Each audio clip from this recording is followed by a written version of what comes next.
ಜೈ ಮಹಾನಾಯಕ ಕಟ್ಟಡ ಕಾರ್ಮಿಕರ ಸಂಘದ 2ನೇ ವಾರ್ಷಿಕೋತ್ಸವ ಮತ್ತು 70ನೇ ಕನ್ನಡ ರಾಜ್ಯೋತ್ಸವ ಸಮಾರಂಭ ವೈಎಸ್ಎಂ ಮಂಜುನಾಥ್, ಹರೀಶ್ ಚಕ್ರವರ್ತಿ ಹಾಗೂ ನಾಗರಾಜ್ ಸೇರಿದಂತೆ ಇನ್ನಿತರ ಮುಖಂಡರು ಭಾಗಿ. ಬೆಂಗಳೂರು ಗ್ರಾಮಾಂತರ ಜಿಲ್ಲೆಯ ಹೊಸಕೋಟೆ ನಗರದಲ್ಲಿ ಜೈ ಮಹಾನಾಯಕ ಕಟ್ಟಡ ಕಾರ್ಮಿಕರ ಸಂಘದ 2ನೇ ವರ್ಷದ ವಾರ್ಷಿಕೋತ್ಸವ ಮತ್ತು 70ನೇ ಕನ್ನಡ ರಾಜ್ಯೋತ್ಸವವನ್ನು ಅದ್ದೂರಿಯಾಗಿ ಆಚರಿಸಲಾಯಿತು. ಈ ಕಾರ್ಯಕ್ರಮದಲ್ಲಿ ಜಿಲ್ಲಾ ಪಂಚಾಯಿತಿ ಸದಸ್ಯರಾದ ವೈಎಸ್ಎಂ ಮಂಜುನಾಥ್ರವರು, ಪುರಸಭೆಯ ಮಾಜಿ ಅಧ್ಯಕ್ಷರಾದ ನಾಗರಾಜ್ ಅವರು, INTCU ರಾಜ್ಯ ಪ್ರಧಾನ ಕಾರ್ಯದರ್ಶಿಯಾದ ಹರೀಶ್ ಚಕ್ರವರ್ತಿ ಅವರು, ಪುರಸಭೆಯ ಮಾಜಿ ಉಪಾಧ್ಯಕ್ಷರಾದ ಇಮ್ತಿಯಾಜ್ ಪಾಷಾರವರು ಸೇರಿದಂತೆ ಜೈ ಮಹಾನಾಯಕ ಕಟ್ಟಡ ಕಾರ್ಮಿಕರ ಸಂಘದ ಗೌರವಾಧ್ಯಕ್ಷರಾದ ಬಸವರಾಜು ಮತ್ತು ಗೋವಿಂದರಾಜು ಹಾಗೂ ಪೂಜನಗರ ಗ್ರಾಮ ಪಂಚಾಯಿತಿ ಸದಸ್ಯರಾದ ರಮೇಶ್ ಹಾಗೂ CDC ಸದಸ್ಯರಾದ ಸುರೇಶ್, ಪುರುಷೋತ್ತಮ್, ಶ್ರೀಕಾಂತ್ ಸೇರಿದಂತೆ ಇನ್ನಿತರ ಮುಖಂಡರುಗಳು ಭಾಗವಹಿಸಿ ಶುಭ ಕೋರಿದರು. ಇದೇ ಸಂದರ್ಭದಲ್ಲಿ ಜೈ ಮಹಾನಾಯಕ ಕಟ್ಟಡ ಕಾರ್ಮಿಕರ ಸಂಘದಿಂದ ಆಗಮಿಸಿದ್ದ ಅತಿಥಿಗಳನ್ನು ಸೇರಿದಂತೆ ಪದಾಧಿಕಾರಿಗಳನ್ನು ಗಿಡ ನೀಡುವ ಮೂಲಕ ನೆನಪಿನ ಕಾಣಿಕೆ ನೀಡಿ ಅಭಿನಂದಿಸಿ ಸನ್ಮಾನಿಸಲಾಯಿತು. ಈ ಸಂದರ್ಭದಲ್ಲಿ INTCU ರಾಜ್ಯ ಪ್ರಧಾನ ಕಾರ್ಯದರ್ಶಿ ಹರೀಶ್ ಚಕ್ರವರ್ತಿ, ನಗರಸಭೆಯ ಮಾಜಿ ಅಧ್ಯಕ್ಷರಾದ ನಾಗರಾಜುರವರು ಮತ್ತು ವೈಎಸ್ಎಂ ಮಂಜುನಾಥ್ರವರು ಸೇರಿದಂತೆ ಇತರ ಮುಖಂಡರುಗಳು ಮಾತನಾಡಿ, ಕಟ್ಟಡ ಕಾರ್ಮಿಕರು ಈ ದೇಶದ ಕಣ್ಣುಗಳಾಗಿದ್ದಾರೆ. ಇಂತಹ ಕಣ್ಣುಗಳು ಸಂಘಟನೆ ಹಾಗೂ ಮುಖಾಂತರವಾಗಿ ಸರ್ಕಾರದಿಂದ ಬರುವ ಸವಲತ್ತುಗಳನ್ನು ಧರಿಸಲು ಸಂಘಟನೆಗಳು ಅತ್ಯವಶ್ಯಕವಾಗಿದ್ದು, ವೆಂಕಟೇಶ್ ಅವರ ನೇತೃತ್ವದ ಜೈ ಮಹಾನಾಯಕ ಕಟ್ಟಡ ಕಾರ್ಮಿಕರ ಸಂಘ ಅತ್ಯುತ್ತಮವಾಗಿ ಕೆಲಸವನ್ನು ನಿರ್ವಹಿಸುತ್ತಿದ್ದು, ಸರ್ಕಾರದಿಂದ ಬರುವ ಎಲ್ಲ ಸವಲತ್ತುಗಳನ್ನು ಕಾರ್ಮಿಕರಿಗೆ ವಿತರಿಸುವುದಲ್ಲದೆ ನಕಲಿ ಕಾರ್ಮಿಕರ ಕಾರ್ಡ್ ಹೊಂದಿರುವವರನ್ನು ಗುರುತಿಸಿ ಅವರನ್ನು ಸರ್ಕಾರದಿಂದ ತೆಗೆದು ಹಾಕುವ ಮುಖಾಂತರವಾಗಿ ನೈಜ ಕಟ್ಟಡ ಕಾರ್ಮಿಕರಿಗೆ ಸವಲತ್ತುಗಳನ್ನು ತಲುಪಿಸುತ್ತಿದ್ದಾರೆ. ಅಲ್ಲದೆ ಕಾರ್ಮಿಕರು ಇಂದು ಕನ್ನಡ ರಾಜ್ಯೋತ್ಸವವನ್ನು ಆಚರಿಸಿರುವುದು ಹೆಮ್ಮೆಯ ವಿಷಯವಾಗಿದ್ದು, ನಾವು ಬೇರೆ ಭಾಷೆಯನ್ನು ಉದ್ಯೋಗಕ್ಕಾಗಿ ಹೊಟ್ಟೆಪಾಡಿಗಾಗಿ ಕಲಿತರೂ ಕೂಡ ಕನ್ನಡ ಭಾಷೆಯನ್ನು ಪ್ರೀತಿಸಿ ಬಳಸಬೇಕು ಎಂದು ಸಲಹೆಯನ್ನು ನೀಡಿದ್ದಾರೆ. ಬನ್ನಿ, ಕಾರ್ಯಕ್ರಮದಲ್ಲಿ ಆಗಮಿಸಿದ್ದ ಅತಿಥಿಗಳು ಜೈ ಮಹಾನಾಯಕ ಕನ್ನಡ ಕಾರ್ಮಿಕರಿಗೆ ಏನು ಸಲಹೆ ನೀಡಿದ್ದಾರೆ ಎಂಬುದನ್ನು ಕೇಳೋಣ. ಜೈ ಮಹಾನಾಯಕ ಕಟ್ಟಡ ಕಾರ್ಮಿಕರ ಸೇವಾಭಿವೃದ್ಧಿ ಸಂಘದ ವತಿಯಿಂದ ಕನ್ನಡ ರಾಜ್ಯೋತ್ಸವ ಹಾಗೂ 1ನೇ ವಾರ್ಷಿಕೋತ್ಸವವನ್ನು ಮಾಡ್ತಾ ಇದ್ದಾರೆ. ಹಾಗಾಗಿ ಈ ಒಂದು ಕಾರ್ಯಕ್ರಮಕ್ಕೆ ಮುಖ್ಯ ಅತಿಥಿಗಳಾದ ಜಿಲ್ಲಾ ಪಂಚಾಯತಿ ಸದಸ್ಯರಾದ ವೈಎಸ್ಎಂ ಮಂಜೂರವರು ಬಂದಿದ್ದಾರೆ. ಅವರು ಸ್ವಾಗತ ಮಾಡ್ತಾ ಇದ್ದಾರೆ, ಎಲ್ಲ ಮಾಡ್ತಾ ಇದ್ದಾರೆ.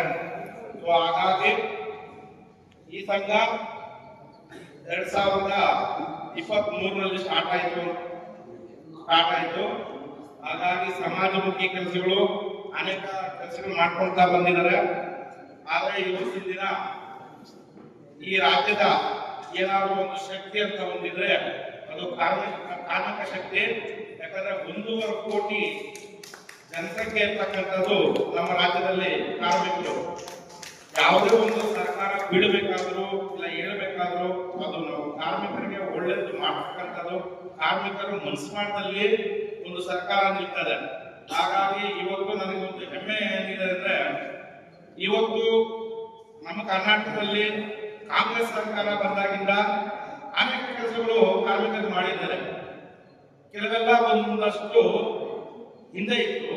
ಹಾಗಾಗಿ ನಮ್ಮ ಸಂತೋಷ್ ಲಾಡ್ ಏನು ಮಂತ್ರಿಗಳಾದ್ರು, ಅದಾದ್ಮೇಲೆ ಇನ್ನಷ್ಟು ಒಂದು ಒಳ್ಳೆ ಕೆಲಸಗಳನ್ನು ಮಾಡಿದೆ. ಈ ಕಾರ್ಮಿಕರಿಗೆ ಏನಾದ್ರು ಅಪಘಾತ ಆದಲ್ಲಿ, ಬೈ ಚಾನ್ಸ್ ಅವ್ರ ಡೆತ್ ಆದಲ್ಲಿ ಅವರಿಗೆ 1.5 ಲಕ್ಷದವರೆಗೂ ವಿಮೆ ಸಿಗ್ತಕ್ಕಂಥ ಒಂದು ಕೆಲಸ ಆಗಿದೆ. ಹಾಗೆ ಮತ್ತೆ ಹಾಸ್ಪಿಟಾಲಿಟಿ ಸ್ಪೆಷಾಲಿಟಿ ಬಂದ್ಬಿಟ್ಟು 50,000ವರೆಗೂ ಕೂಡ ಸ್ಪೆಷಲ್ ಆಗಿ ಹಾಕೊಡ್ತಾ ಇದ್ದಾರೆ. ಹಾಗೆ ಅವರ ಒಂದು ಮಕ್ಕಳ ವಿದ್ಯಾಭ್ಯಾಸಕ್ಕೆ ಅದಕ್ಕೂ ಕೂಡ ಸಹಾಯಧನ ಕೊಡ್ತಾ ಇದ್ದಾರೆ.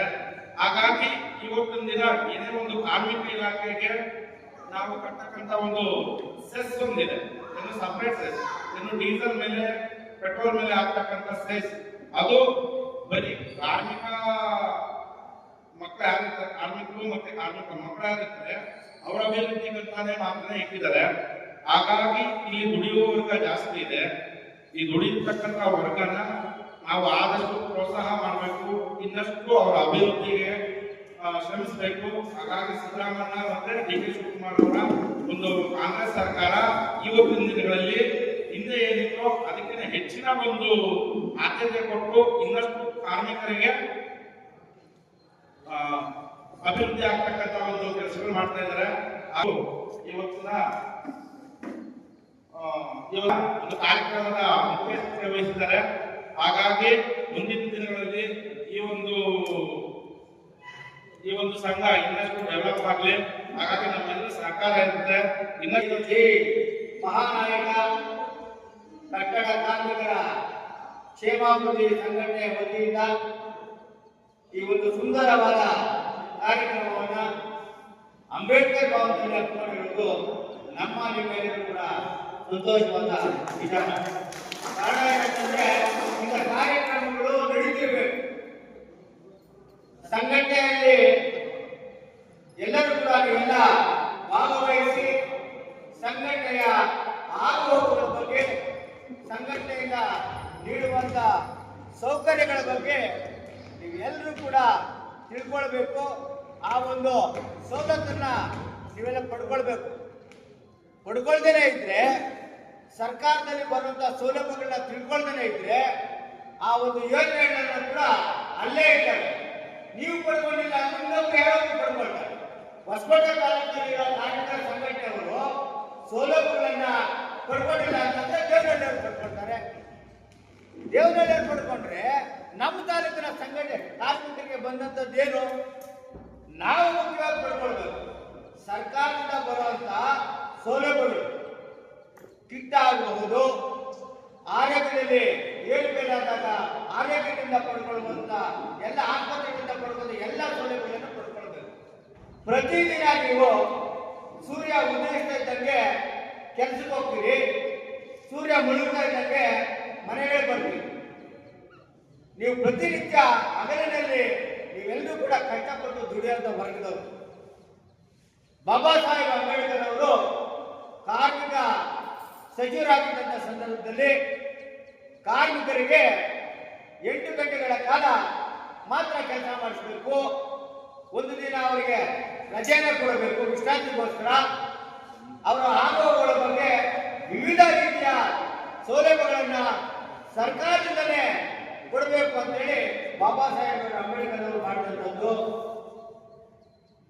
ಮತ್ತೆ ಈ ಒಂದು ಕಾರ್ಮಿಕರಿಗೆ ನೀಡಬೇಕಾಗಿದ್ದಂಥ ಎಲ್ಲ ಸೌಕರ್ಯಗಳನ್ನ ಸರ್ಕಾರ ನೀಡಬೇಕು ಅಂತೇಳಿ ಒತ್ತಡ ನೀಡಿಕೊಂಡು ಬಂದಂಥದ್ದು. ಏನು ಈ ಕಾರ್ಮಿಕರ ಸಂಘಟನೆಗಳಿಗೆ ಚಾಲನೆಯನ್ನ ಕೊಟ್ಟಂಥದ್ದು ಸನ್ಮಾನ್ಯ ಶ್ರೀ ಡಿ.ಎನ್. ಬಚ್ಚೇಗೌಡರು ಕಾರ್ಮಿಕರ ಸಚಿವರಾಗಿದ್ದಾರೆ. ನಿಮಗೆಲ್ಲ ನೆನಪಿರಲಿ, ನಾನು ಕೂಡ ಕಾರ್ಮಿಕರ ಸಂಘಟನೆಯ ರಾಜ್ಯ ಆಡಳಿತ ಮಂಡಳಿಯ ಸದಸ್ಯರಾಗಿದ್ದೆ. ಸನ್ಮಾನ್ಯ ಶ್ರೀ ಡಿ.ಎನ್. ಬಚ್ಚೇಗೌಡರು ಕಾರ್ಮಿಕರ ಸಚಿವರಾಗಿದ್ದಾಗ ನನ್ನ ಸದಸ್ಯರನ್ನು ಮಾಡಿದ್ರು. ಆಗ ತಂದಂತ ಯೋಜನೆಗಳು ಇವೆಲ್ಲರೂ ಕೂಡ ಕಾರ್ಮಿಕರಿಗೆ ಸೌಲಭ್ಯಗಳನ್ನು ಕೊಡಬೇಕು, ಮನೆಗಳನ್ನು ಕೊಡಬೇಕು, ಅವರ ಆರೋಗ್ಯವನ್ನು ಕಾಪಾಡೋಕ್ಕೆ ವ್ಯವಸ್ಥೆಯನ್ನು ಮಾಡಬೇಕು, ರೂಲ್ ಕಿಟ್ಟನ್ನು ಕೊಡಬೇಕು.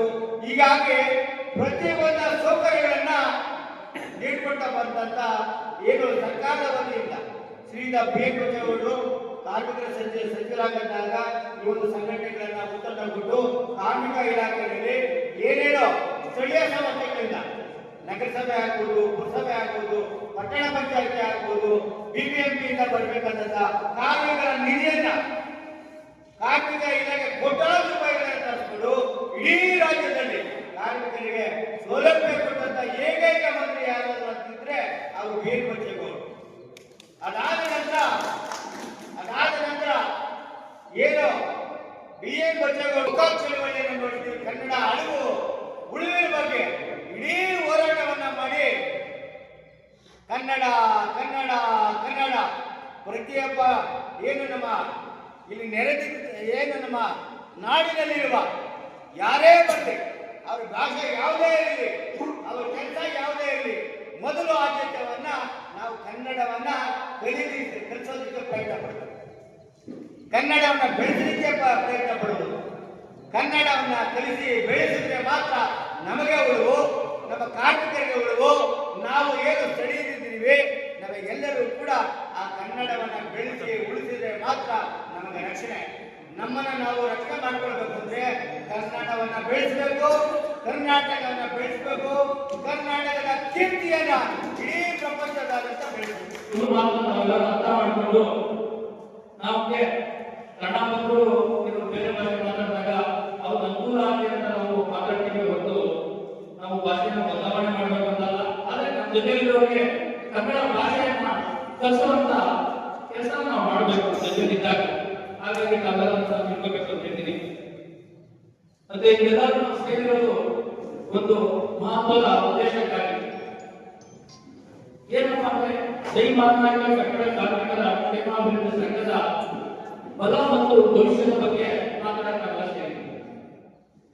ಇವತ್ತು ನಾವು ಇಂದಿನ ಸ್ಥಳದಿಂದ ಹಿಡಿದು ನಾವು ಓಡಾಡೋ ರಸ್ತೆಗಳು, ನಾವಿರೋ ವಾಸಿಸುವಂತ ಮನೆಗಳು, ನಗರದಲ್ಲಾಗಲಿ ದೇಶದಲ್ಲಾಗಲಿ ಬ್ರಿಡ್ಜ್ಗಳು, ಯಾವುದೇ ಒಂದು ದೊಡ್ಡ ಕಟ್ಟಡಗಳಾದ್ರೆ ಅದ್ರ ಹಿಂದೆ ಯಾರಪ್ಪ ಇದ್ದಾರೆ ಅಂತಂದ್ರೆ ಈ ಕಟ್ಟಡ ಕಾರ್ಮಿಕರ ಒಂದು ಶಕ್ತಿ ಇದೆ ಅಂತ ನಾವು ಹೇಳಕ್ಕೆ ಇಷ್ಟಪಡ್ತೀವಿ.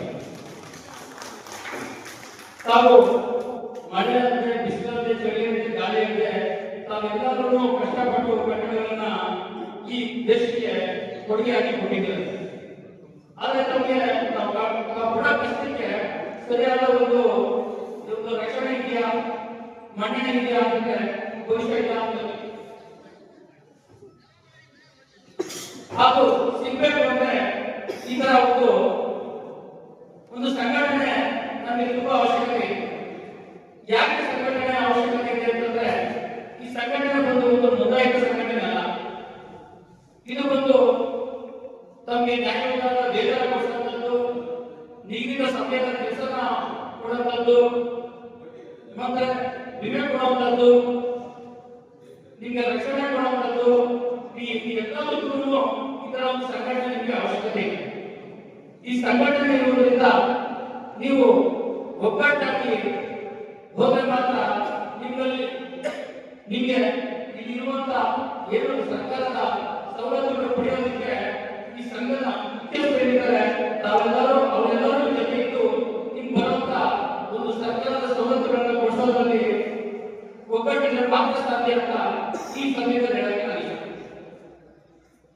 ಒಂದು ವೇಳೆ ನಿಮ್ಗೆ ಇದರಿಂದ PF ಆಗಿರ್ಬೋದು, ESI ಆಗಿರ್ಬೋದು, ಈ ಸಂಘಟನೆಗಳಿಂದ ಆಗುವಂತ ನಿಮ್ಗೆ ಒಂದು ಏನು ಅನುಕೂಲಗಳನ್ನ ನಾನು ಹೇಳಕ್ಕೆ ಇಷ್ಟಪಡ್ತೀನಿ. ನಂತರ ಏನು ಈಗ ಹೊಸದಾಗಿ ಬಂದಿದೆ ಕೆಲವು ತಂತ್ರಜ್ಞಾನಗಳು, ಆ ತಂತ್ರಜ್ಞಾನಗಳನ್ನ ಬಳಸೋದಕ್ಕೆ ಒಂದು ತರಬೇತಿಗಳನ್ನ ಮಾಡ್ತಾರೆ. ಆ ತರಬೇತಿಗಳು ಯಾಕೆ ಮಾಡಕ್ಕೆ ತಗೋತಾರೆ, ಈ ತರ ಸಂಘಟನೆಗಳು ಮಾಡೋದಕ್ಕೆ ತಗೋತಾರೆ. ಯಾಕಂದ್ರೆ ಎಲ್ಲರೂ ಕೈಯಲ್ಲಿ ಮಾಡ್ಬೋದು ಅನ್ನೋದು ಈಗಿನ ಕಾಲದಲ್ಲಿ ಕಷ್ಟವಾದ ಕೆಲಸ. ಹಾಗಾಗಿ ಏನು ಹೊಸ ತಂತ್ರಜ್ಞಾನಗಳು ಬಂದಿದೆ ಅದನ್ನ ಬಳಸೋದಕ್ಕೆ ತರಬೇತಿಗಳು ಯಾಕೆ ಮಾಡ್ತಾರೆ, ಇದೇ ತರ ಸಂಘಟನೆಗಳು ಮಾತ್ರ ಕೊಡಕ್ಕೆ ಸಾಧ್ಯ ಆಗುತ್ತೆ ಸರ್ಕಾರದಿಂದ ತಗೊಂಡು. ಅದೇ ನಾವು ಒಮ್ಮೆ ಕಷ್ಟಪಡೋದಕ್ಕೆ ಹೋಗಿ ಕೊಡಕ್ಕಾಗಲಿಲ್ಲ.